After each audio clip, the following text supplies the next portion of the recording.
Nilinaw ng mga kongresista na hindi na pag-usapan sa kanilang fellowship kagabi kasama si Pangulo Ferdinand R. Marcos Jr.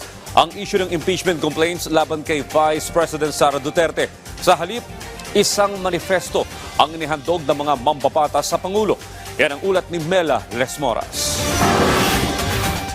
Nagdeklara ng buong suporta ang Kamara para kay Pangulong Ferdinand R. Marcos Jr. Yan ay sa pamamagitan ng isang manifesto na ibinigay ng mga kongresista sa presidente sa isang fellowship sa Malacanang kagabi. Kabilang sa mga ipinangako rito ng mga mambabatas ang pagtatanggol sa presidente bilang simbolo ng soberenya ng bansa, pagpapanatili ng rule of law at democratic governance, pagbibigay proteksyon sa bansa mula sa mga internal at external threat, pagsusulong ng pagkakaisa at pagtitiyak na palaging nananaig ang mandato ng Pangulo. Ninagdaan ang manifesto ng mga leader ng Kamara sa pangunguna ni House Speaker Martin Romualdez. Pumirma rin dito ang mga political party leader mula sa mababang kapulungan. Nataon ang fellowship sa Malacanang kasunod lamang ng paghahain ng 2 impeachment complaints sa Kamara laban kay Vice President Sara Duterte. Pero nilinaw ni House Deputy Majority Leader Paulo Ortega, walang napag-usapan dito patungkol sa politika at lalong hindi rin natalakay ang impeachment.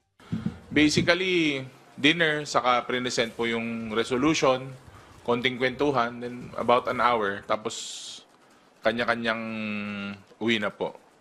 Wala pong kahit anuman katotohanan yung mga lumabas o na-speculate o iniisip ng ibang tao.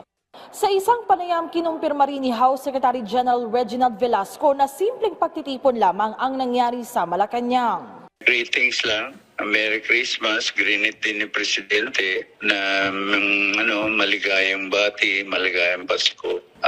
Yung mga congressman and pinasalamatan niya yung continued support ng mga congressman sa administration, particularly yung mga priority bills ng administration. Nasa 200 kongresista raw ang dumalo sa pagtitipon. Bahagi lang din ito ng iba yung pagpapalakas ng samahan ng 2 sangay ng gobyerno. Una na rin sinabi ng Presidential Communications Office na matagal nang nakaschedule ang nasabing fellowship.